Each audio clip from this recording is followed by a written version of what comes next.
So as usual, we'll start with a reading from Emmett Fox for 31 May. It's titled The Fourth Man. And it reads, when Nebuchadnezzar sent out his decree that everyone in his kingdom should bow down and worship the golden image that he had erected, there were three men who refused to obey.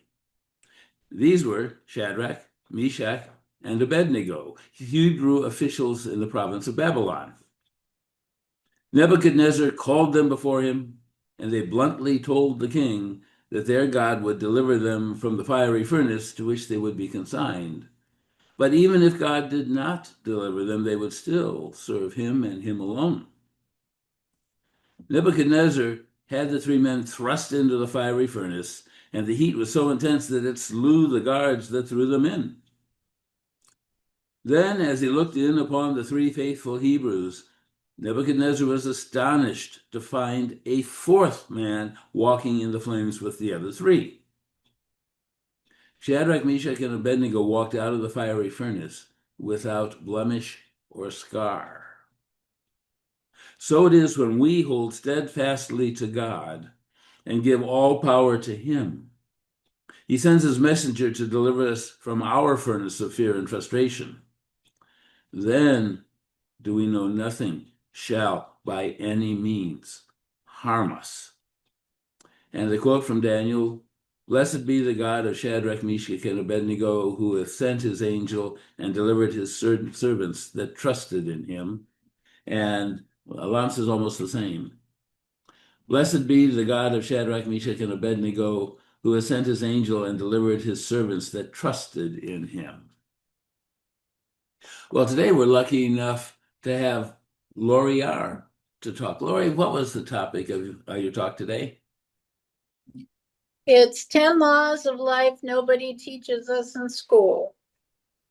Go for it. Okay. It's good to see everybody here tonight. Number one, resentment in the mind is poison to the body. Whenever I teach or study or read, do scripture studies, I always like to do word searches with them. And what do words really mean? We hear the words, but do we really understand the definition and get the whole context of the meaning? So resentment is a long-lasting emotion, a reaction to being mistreated, wronged, or feeling unappreciated. And when I think of that, it goes hand in hand with bitterness and jealousy, which stirs up a lot of anger and ill will. So that's why resentment is a part of a lot of people's lives that can become a poison to us if we don't know what to do with that resentment and where to park it in our life. Hopefully, we get to a place where we can work through it, we can move past it, and it no longer will have that ill effect for us. I often think of anger that way, or when we have ill will towards another person. You know, when we can't forgive somebody, it doesn't affect them, it affects us because we're the one that's carrying that around inside of us. And I think of resentment as being just as bad as that. Number two, you don't choose the cards you're dealt in this life. And we all know that. When we were born into this world, we didn't get to choose who our parents were, who our grandparents were, where we went to school, the house we lived in, whether we had enough food on the table and had our utilities paid, was in a warm house. All these things in life were dealt to us. We were too small. We were not able bodied to make any changes in our life. And this is where a lot of times we think that we have to live with the cards that we're dealt with in this life. But keep that thought in mind as we go on. Number three, your reality rearranges itself to match the vibration you emit.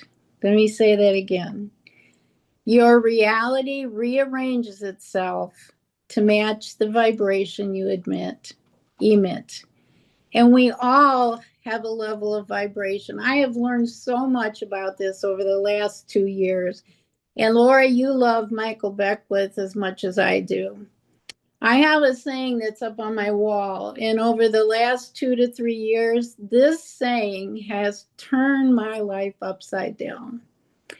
What you think, you become. What you feel, you attract. And what you imagine, you create. And when I first came across life visioning with Michael Beckwith, I really got to understand at a different level exactly what that means. And I'm going to tell you more about it as we go on in the lesson, but I'm going to give you some life reality in my own life and how where I was is so not where I am today. So let's go on to number 4. If your inner world is full of fear, guilt, and shame, your outer world will reflect missed opportunities and self-sabotage. So how do we change that kind of a mindset? And these are all things that things get dumped on us at this point right now as we're talking. It's not necessarily, I'm going through from your childhood up into your adulthood. But how can we begin to shift our inner world from that? Well, the first and one of the biggest things is to have hope and faith. Each one of us has our own divine source, whether that's God, whether it's the universe, whether I'm not going to go through all of them. There's far too many, but everybody has a divine source, and mine is God. And one of the ways to begin to shift our inner world is to have hope and faith. And what exactly is hope? This is another one of those that I like to see. Hope is a desire for a positive outcome, coupled with the belief that obtaining it is actually possible. Not everybody puts hope together in that whole sentence. You think about hope as a desire, and sometimes your mind kind of parks you there and leaves you there.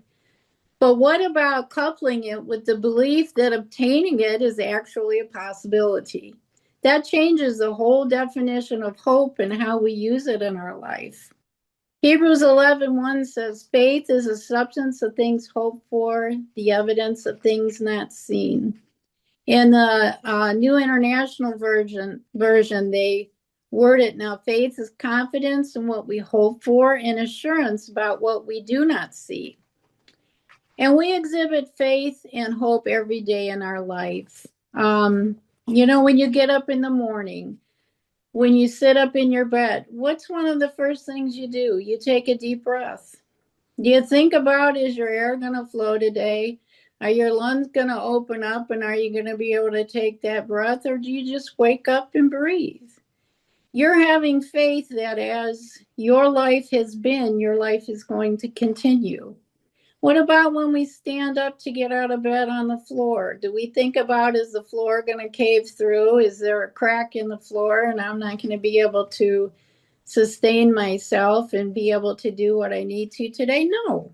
You just have faith that that floor is going to hold you, just like every other morning when you've gotten up and you've been able to go and do the task for the day. The lights that we turn on, when we turn the light switch on, do we think about, oh, is the electric pole going to work today? And is that electricity going to come through the line? And are we going to be able to have the lighting that we need to go about and see so we can get ready for our days? These are things that we don't think of as having faith for, but they're things that we accept that's part of our everyday life. And one of the big things that I love that Brian always talks about is gratitude. If we ever want to shift our inner world, one of the best ways to do that is to have gratitude and to count our blessings. Psalms 104:5 says, enter into his gates with thanksgiving and into his courts with praise. Give thanks to him, bless his holy name, for the Lord is good. His steadfast in love endures forever, and his faithfulness to all generations.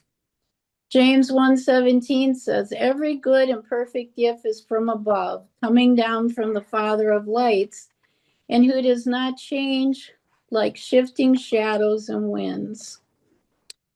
And we can create every good and perfect gift depending on where in our vibration lies. When I grew up in the church, everything was always about if it's God's will. What is God's will? And how can we have a part in it? In Christianity, I used to pray believing and knowing that things could change. But then I always just waited and waited and waited. Sometimes the change came, sometimes that change never came. And I got to thinking when I came into learning about the metaphysical, and a lot of you have stirred a lot of these thoughts in me to get me to where I am today. And I think about reality, and I think about these things that we were talking about that we don't have any choice over when we first come into this world. As we grow and as we learn and as we age, we can take an active part in our own reality. We don't have to just accept what's happening all around us. And this is where a lot of the testimony is going to come in a minute with my life. Another part, besides hope and faith and gratitude and counting your blessings, is enthusiasm. And that's not something that I would normally think of.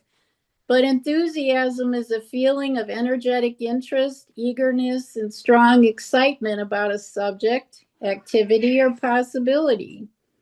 Enthusiasm drives active involvement. It fuels motivation and is often described as contagious, sparking inspiration and drive in both yourself and those around you. And these are just some of the ways that we can work and we can incorporate these actions of our inner world into our outer world and begin opening doors and attracting new outcomes and victories. Ellie, you had asked what number 4 was.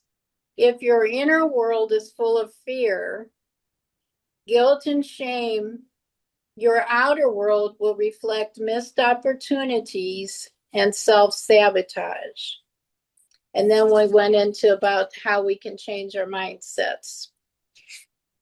So number 6, almost all of the most successful people were built in the darkest seasons of their lives. I know that I was. We think of the story about rising from the ashes. Well, how do you get into the ashes to begin with? I often think of how when you take glass and you blow it, or when you put things in the fire, how it has to pull all that dross, all the parts of whatever it is that you're working with. It has to pull all the imperfections out. It has to pull out the impurities. And life has a tendency to do that with us in the darkest seasons of our lives. They're the hardest things that we can go through, and every one of us has learned from hard seasons in our life. I know every person I'm looking at right now on this screen has stories that you can tell and that you can share. But at the same time, those are the things in our lives that mold us and make us exactly who we are. And there's a song I used to sing. I want to read the words to you. It's always darkest before the dawn. And the words for it in the chorus are you discouraged and are you blue? Are clouds obscuring the sun from view? Keep trusting Jesus, though storms assail. You have his promise, he will not fail. And if you don't believe in Jesus, you incorporate your divinity within this statement. It's always darkest before the dawn. Don't be discouraged, but carry on. He'll not forsake you. The sun will break through. It's always darkest before the dawn. He knows your heartache. He understands. Just place your problems in his great hands. No trouble meets you, but in his will. He's not forgotten. He loves you still. And many times I find in my life, right before there's a big breakthrough, regardless of what instance we're talking about, there's often a difficulty or a darkness or circumstances that just come out of nowhere that we didn't see coming, didn't expect. But right before those breakthroughs, many times it's like that process where that dross is removed from our life, where our impurities and our imperfections are taken from us and burnt in the fire, so to speak. And I like to think of that there is always hope, because number 7, the people put through the fire are often the ones being prepared to turn pain into purpose. We don't have to let that pain that we have just become a part of us, or we get stuck in that pain or in that bitterness or wherever our pain takes us. It could be through a divorce. It could be through losing a child. It could be through losing a spouse. All kinds of pain comes into our lives, but we don't have to allow that pain to bog us down and to keep us in a place where we can't move forward. That's why I love to think of pain and purpose together as the same principle, because we can each take the pain that we go through and learn from it. And actually, I believe that a lot of the pain that comes into our lives is so that we can help other people. Many times, if we understand truly in our hearts what somebody is going through, we're the one that's going to be there for that other person, because we already understand the circumstances. We understand the kind of pain that they've gone through. You think of somebody, just think of me recently being diagnosed with cancer. I could have never understood anybody that's gone through cancer until now, because I've experienced it for myself. I could try to understand, but I couldn't grasp the concept until I actually went through it. And I think that's how God uses our pain in our life many times. We can give testimony to other people. We can help guide them through their hardships and through their pain in life because of what we've experienced and what we've overcome. And then number 8, blame may feel good temporarily, but accountability is what changes your life. And when we think of what we've come out of and where we are today, accountability is a big thing. And it's not something that's always pleasant. Sometimes we make mistakes. I had a situation this week where I hurt somebody's feelings. And I'm very thankful that they came to me and they asked me about it, because that's a place where a lot of bitterness and anger could have crept in had that situation not been rectified.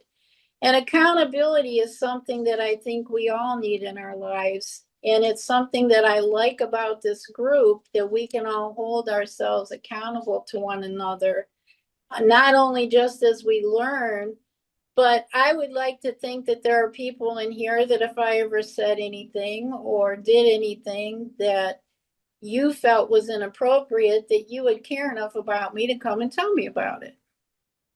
And I would hope that that's a part of our lives that we all consider as accountability. And then number 9, this is really important and something we don't think about a lot. Our nervous system remembers what our mind tries to ignore. And so what do we do about things like that? One of the best things that I've come across is Lift. When Brian told me about Lift and I started to experience what it was, it's life improving internal focus technique. There are ways that we can take what's happening within our nervous system and we can change it. We don't have to stay in the place where things are physically going to affect us, because we just have it bog us down, whether it's mentally, physically, emotionally, or even spiritually. These things that we can do is Lift is a wonderful technique that can go through and make changes in our lives. The difference with Lift and counseling is, in counseling, you have to talk about everything that happened with you. You have to share and rehash things from your past that not everybody's capable of doing. And what I love about Lift is that I say it's just the Holy Spirit leading, or spirit leading every part of that healing process. It'll take you exactly where you need to go. And when you're finished your life, you're going to see the difference, and you're not necessarily going to even know how it happened. You're just going to one day realize that it's there. And Lift works a lot like hypnotherapy. We also have counseling, but there's other things that we can do to reset our nervous system as well. And that's grounding, shielding ourselves. We can take care of generational curses and have them removed. I don't know how many of you even know what a generational curse is. It wasn't until I was in my 40s that I've even heard that word. But there are generational curses that come down in the generations of our family that we can actually get rid of and stop from happening over and over again. And Lift is one of the things that goes through and can also help with that. And then untethering from people and things that no longer serve us. There are things that we have capabilities within ourselves that we can go ahead and use to make our lives better and to turn things around. And then number 10, the life we want is waiting on the other side of our self-pity.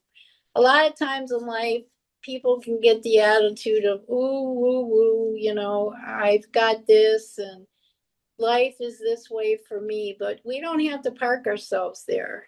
We don't have to say, okay, you know, there was a time where, and I want to go back to the beginning of this again, where we started. You don't choose the cards you're dealt in this life. We don't. But as we age and as we learn and as we create change in our life, we have to learn that our reality is here, but we don't have to accept it. And this is where I was going to say that I was going to come into some testimony. You know, there was a time since I met this group a couple years ago, I was so sick that I could barely walk. I couldn't get up and even do all the tasks in a day that I needed to do because of my health was so bad. I was put on disability 13 years ago. And I sat there and I've prayed, I've given my life to God. I've always been used when my physical abilities would allow me to. But you know what? One day I sat there and I said, why am I living like this? I serve a God that I know can heal me. Do I really believe that God can heal me? Or have I had these thoughts and these ways about me my whole life? And one day I woke up and said, I'm just sick and tired of being sick and tired. I'm sick and tired of not having enough money that I can even go out to dinner twice a week if we chose to. You know, sometimes we think we have to stay where we are, but we don't. And that's where I came back to this saying that's on the wall. What you think, you become. When you go into that life visioning with Michael Beckwith, what do you want in your life? Do you want to stay where you are right now? Because I sure didn't. I had to start believing these things and bringing them forward in my own life so that life could change. We create our reality. We have God that leads us and provides every good and perfect gift to us. But we play an active role in that by the vibration that we vibrate at, by the things that we are willing to bring into our life. Does our vibration emit and reach that level? And I had to learn that I had a lot of self-doubt that was sabotaging me.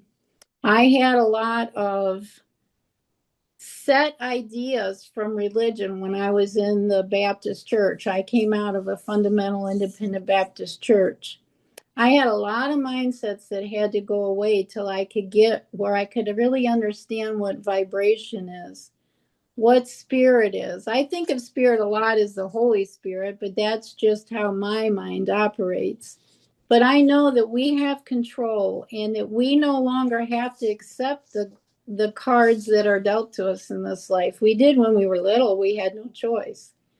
We had parents that took control of us. We had schools that took control of us. We had churches that took control of us. But one day when we started to grow up and change, we learned that we can emit change in our life and we can turn that pain into purpose.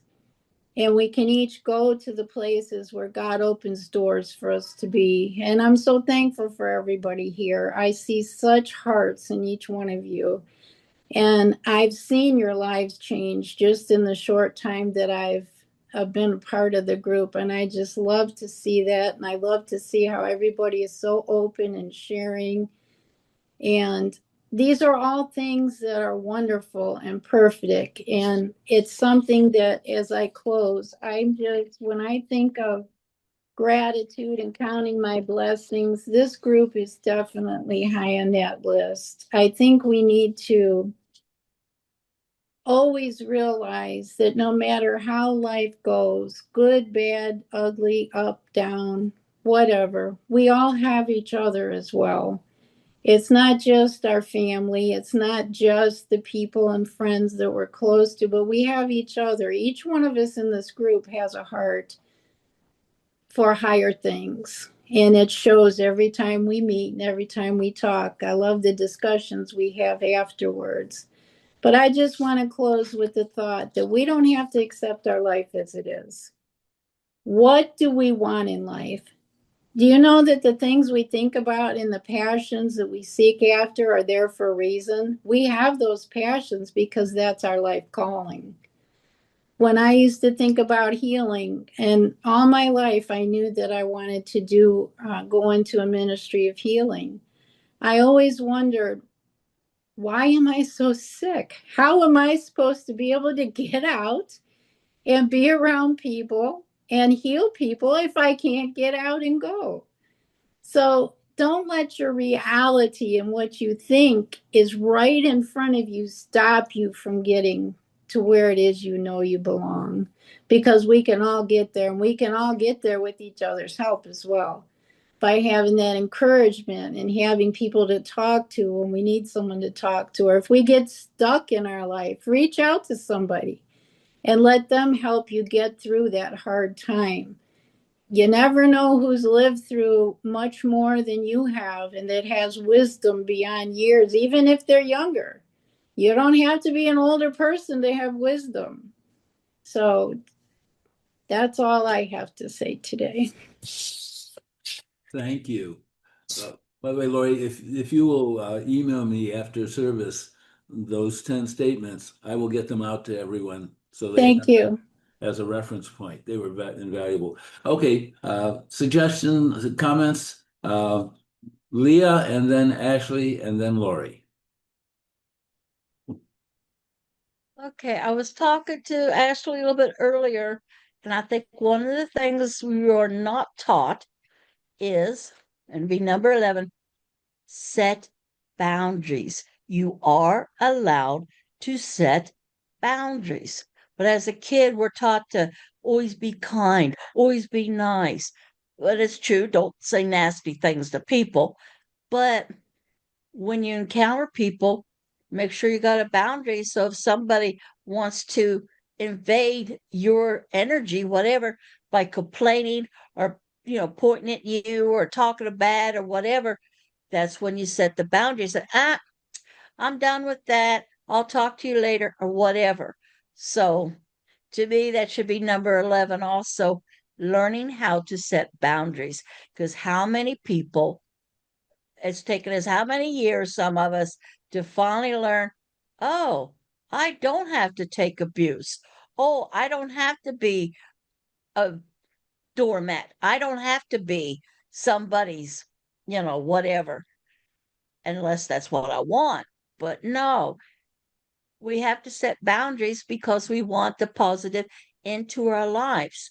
We don't want to, we don't, we don't deserve to hear somebody's, criticism because we're not doing what they want us to do. So, so that to me should be another thing on the list. And I do love your list, Lori. It's everything. It hit home. It's understandable, and dealt the cards. We are old enough. We can reshuffle those cards and deal with what pops out of the deck of cards. So thank you. Thank you. Okay, Ashley, you're next. Okay, so I just want to say thank you for your talk because, like as Leah said, we literally were just talking about this less than 30 minutes ago. That was like our whole conversation for about an hour. That's what Miss Lori was talking about. And I'm happy I got back on here tonight dealing with this talk because, like, I did a lot of what you said. For maybe what to say, like 2 years, Brian, Miss Leah, I've probably been going through the changes of how um learning how to deal with the cards I was dealt and reshuffling them and changing different aspects of my life and creating new avenues. So this is pretty much kind of, I want to say, right on the nose of what I did, and it's letting me know like what I did was what I needed to do. And I know for a moment I was, how can I put it, like double dutching, getting into doing what I needed to do. And I finally just closed my eyes and jumped in a rope and jumped and have been jumping since January. So I just want to say thank you for this talk because it hit home. It truly hit home, especially like I said, me and Miss Leah was talking about this like, but I called you what about? You called me about 5 o'clock. We talked about it all the way up to 5:57. So I just want to say thank you, and I'm glad this hit home, and it probably pretty much reiterated that the steps that I did to get myself out of the mess that I was in, I did a good job. Yay. Thank you, Ashley. Okay, Lori Kay and then Sylvie. Lori, I'm so glad you gave your talk tonight. That was lovely. It was very 360 degrees and very Gnostic, very based in got to experience something to for it to be real. And I love that. So thank you. Fantastic. So glad you did that. I wanted to mention a couple things. One thing, accountability sounds like the word responsibility to me. And so I wanted to mention that what I realized some years ago was that responsibility sounds like a heavy weight, but if I change the word, if I put it into 2 words, response ability, the ability to respond to what's going on, suddenly I've got more room to move. And I just wanted to, bring that forward. And the other thing is boundaries. I have a friend who really hurt my feelings, and her name is Carolyn. And I've known Carolyn since we were in like junior high, but we haven't been in contact our entire lives. Whatever. We've got very close last year, and she lives like 5 minutes from my house. So it's like, this is so wonderful. I have somebody in the neighborhood basically that I can see, and when she's lonely, she calls me. I'm lonely. Like we can do stuff together, and great. But she's terrible with emotional intimacy. So unlike you, Lori, she doesn't want to be told you hurt my feelings because she doesn't know what to do with that. As a result, our friendship is, I set a boundary because she basically called me social stuff. Like, I'm like, why are you not talking to me? Why are you not? I just haven't been doing social stuff. I'm shortening this. It wasn't just that, okay? But when I said to her that hurt my feelings, and I cannot allow myself to just be a convenience. I said, I have very few really, really close friends, and you've been one of them, and I cannot just be a convenience to you. I haven't heard from her in about 5 days now. And I texted her and said, I hope we'll have a chance to talk about this, but I don't know if we'll ever talk again. And the reason I'm telling you all of this also is that I saw something about Carl Jung on the psychoanalyst on YouTube, and the video was called something about if you want to go to the next level with your spirituality, you have to be the villain. There is something about growth where you're going to have to be aware that people are going to look at you, they're going to misunderstand why you're doing things, how you're doing things, and they're going to try to lay their perspective on you. And it happened the other night when I was at Brian's. Somebody who's a friend, I was told this story in greater length about Carolyn. And he said, well, you have to accept things about other people. And I'm like, oh my God, you're not. And I felt bad. So I just want to say, the things you're talking about, it takes such courage to question the things that you've questioned. It takes such courage to go, there's an answer that I think nobody I know is going to even understand, but I do. And then what's crazy is that you come out the other end, and at a certain point you realize people do understand, but they just haven't had the experience. And you have. So I'm grateful for your talk because it just hit a lot of notes, and it's beautiful. Thank you. Thank you, Lori Kay. Sylvie, you're next. Okay, can you hear me? Yeah. Okay, I'm not a great talker, but Lori Roberts, I've really enjoyed your talk tonight. And what came to me is free thinking is dangerous. You are a dangerous woman because you think and you feel. And you think what we can't say, what we don't say, what we fear to say, what we want to say. It's so true. It's so much of the shit we have endured, what we have thought when we were younger, what we still frolic back to,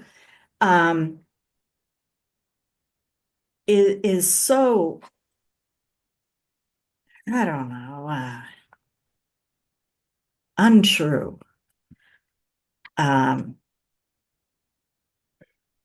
And it is so true what you said. I mean,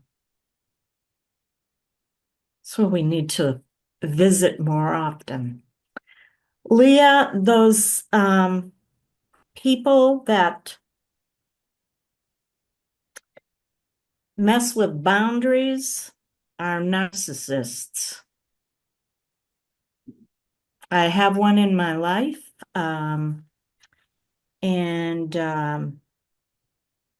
she is very close to me, and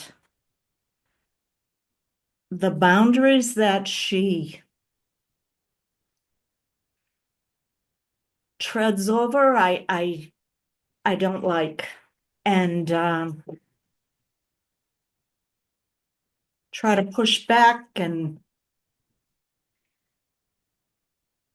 it's one of those things that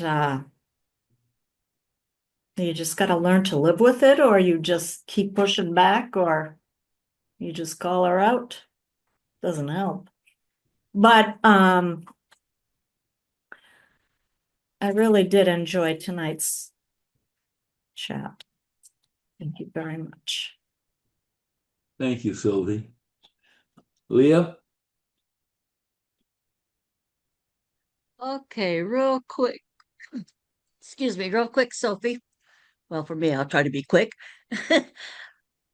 Okay, like my younger sister.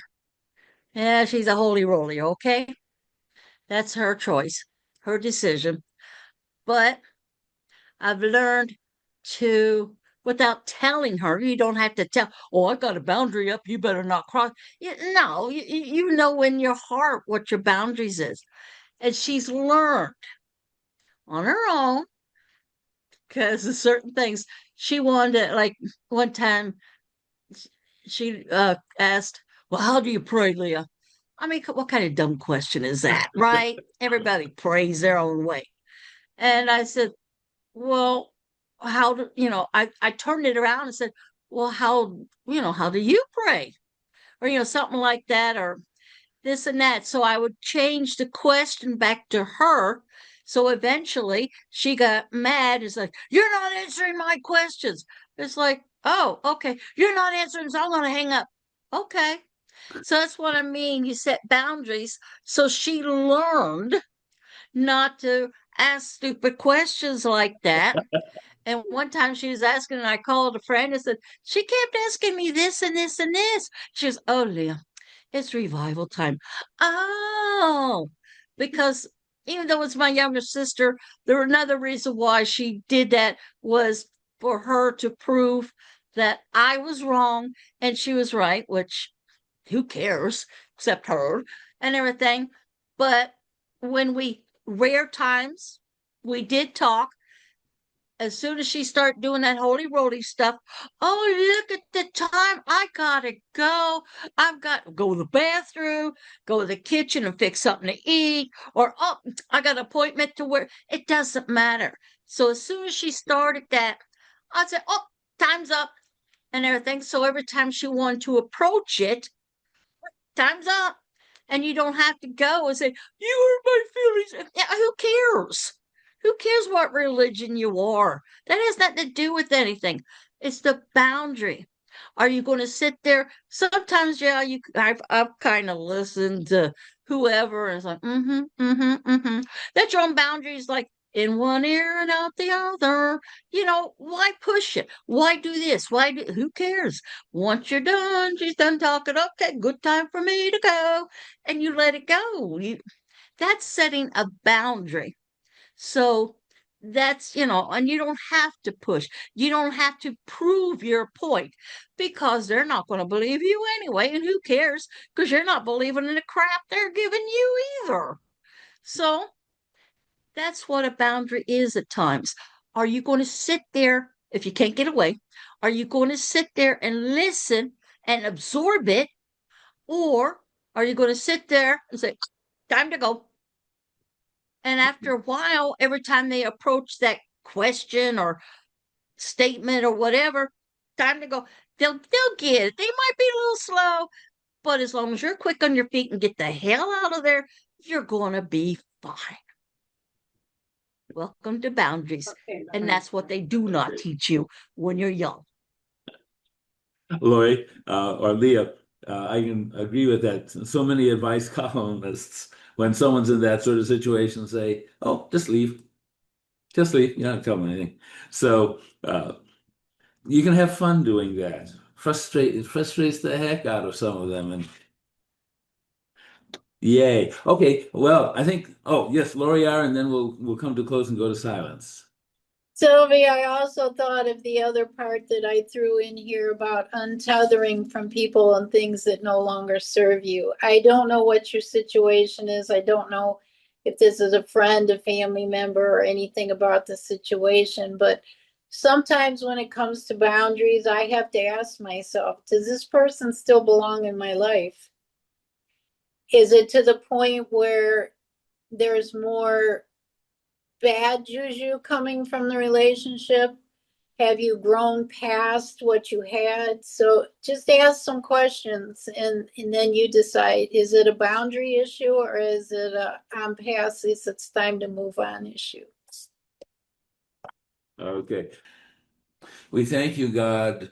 Well, first of all, let me just say that one of the people in the congregation or at the funeral home came up and said that Peggy was there in spirit, and I'm told that at most funerals the spirit is there. In this case, she was sitting on the casket watching everybody, and they told me that she gave them a message to give to me to give to you, that she was with you and would be with you as you walk through life. So with that, we'll come to close. Thank you, God, for bringing us together, for helping us to share wisdom, to learn more, to grow in you, to grow more confident in serving you. Thank you for the good that you deliver into our lives, for the love you deliver into our lives, for the love you enable us to share with others, for the healings you enable us to share with others. We thank you for guiding our feet, even though we're walking and rowing in fog, guiding our feet so that we are in the right place at the right time for whatever is next.